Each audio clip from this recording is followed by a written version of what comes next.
Our guest right now, covering folks like a Snuggie, Patrick Surtain joining us. Thank you so much for being here. Arguably the best defensive player in this draft, right? Should be a top 10 pick. No, Max, though, this is what I want to focus on. It's actually the Cowboys where a lot of folks have him projected going. Our draft expert. Are you listening up, Stephen A? The Dallas Cowboys. Your father says it would be a perfect fit. Patrick, what would it mean to you to play for Stephen A's favorite team, America's team, the Dallas Cowboys?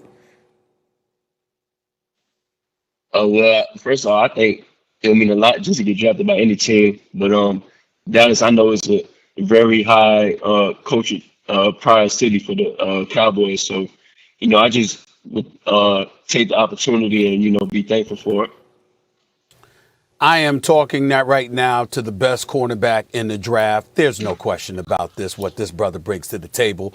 He's special. His father knows it. And I must say, facetiously, albeit, that I'm disappointed that your father would even think about contaminating his son by talking about you being a Cowboy. You don't deserve that. You didn't do anything to deserve that. You're a good guy and you're a great player. The Cowboys don't deserve you. Having said all of that, could you put into your own words, what you believe you will bring to the table for any team that takes you on the NFL level? Yeah, I think ultimately a team getting an all-around competitor, an all-around great corner that's willing to tackle, that's willing to come, make plays, just come in ready to work with his head held down. I'm just ready for the opportunity that's at hand. I'm just ready to play for whatever team draft me, regardless. Of course, you guys are a chance. Everywhere you look, there's a first-round pick, a high first-round pick, but you went against two guys at receiver in practice who are, who knows who's going to wind up the best receivers. So many of them, great ones, but Devontae Smith and Jalen Waddle. How could you describe the differences trying to cover each one of those guys? Yeah, so both of them, they got their own, unique type of play style. Smitty, he's an all-around great receiver. He runs great routes, very smart, got great hands. Waddle, he's a speedster, can beat you downfield deep, and he's also run great routes. So like pick your poison, but, going against those guys every day in practice, it was fun. We compete at a high level every day, and, I'm going to miss that, just going against them and preparing for the game. But, they're all-around great receivers. I asked this question to your teammate, Najee Harris, yesterday, and I asked you the same question as well. Obviously, your talent is so great, you would have been who you are no matter what program you was a part of. But being a part of Alabama, one would surmise, based on the number of first-round picks that come out of the daggone program, playing for Nick Saban, there's something special that comes along with it. What do you think being at Alabama does for you on the next level? What do you think coming from Alabama will do for you on the next level that most folks can't say coming from their respective programs?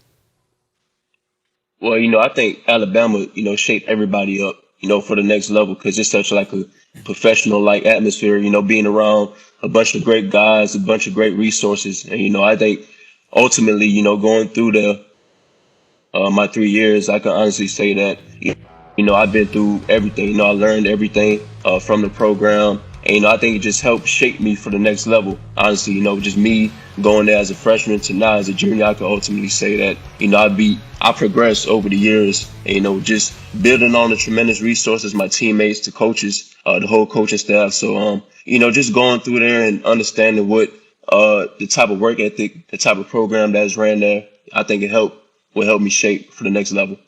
So you talked about the difference between Devontae Smith and Jalen Waddle, pick your poison, and the kind of high-level competition in practice. When you look at the next level, when you look at the NFL, who's the one dude, there are a lot of them, but the one dude who you're like, ooh, I want to match up with that guy. Then I know that dude is the best. That's the dude I want. Who is it? It's a lot of great receivers, but ultimately I always wanted to go against Julio Jones. I think, he's been, in the league for the longest. He's been through everything. He's been consistently one of the best receivers in the league, and I want to live up to that challenge and go against him. You've been in Alabama the last 3 years, and in this draft, I mean, I saw Devontae Smith, and I just think this brother's all world. Make no mistake about it. He's something special. But they've been talking about how this cat, Jamar Chase, out of LSU, will ultimately get selected ahead of him in all likelihood. And he didn't even play last year. Obviously, he elected to sit out. As a guy that goes up against Devontae in practice, as a guy that's going against Chase, I imagine him being out of LSU, because you've been at Alabama for the last 3 years. How do you see that? What do you think about people who believe that Chase should go ahead of Devontae, even though Devontae's your teammate, and obviously he just finished having the season that he had? Yeah, well, they both great players. They do what they do best at their respective colleges. They both had great careers, but ultimately, when it comes down to, a team got to pick whatever receiver they want. They both capable of changing the game off of their respective positions. So whatever team gets them, they're getting great players. So at the end of the day, it's just all in the hands of teams whatsoever. All right, we talked a lot about your pedigree with Alabama. I'd be remiss if I didn't mention that your father, Patrick Sr., an all-pro cornerback in the NFL himself. So just want to mention that. Patrick, thank you so much for being with us. We'll see you Thursday, so fresh and so clean. Enjoy the whole process. You want to jump in here, Stephen A? Yeah, I'm saying I love Pops, and I respect the hell out of him and what he did on the NFL level. I was fine with him until he started talking about how it would be great for his son to be a Cowboy. How could you do that? Why would you do that to your son? Why would you do that to him? That's what I'm wondering about. 4-11. I got to talk to Pops about that. I really do. I might give Pops a call. I might have to talk to him about that. I really might. Yeah, give him a call. Yeah. Give him a call. See what You you think about deserve better. You deserve better than these Cowboy fans. Good Please. luck and enjoy the whole process. We'll be watching. Thank you. Thank y'all for having me when on we the show. come back here on All right, First Take, of course. Stephen A. sits down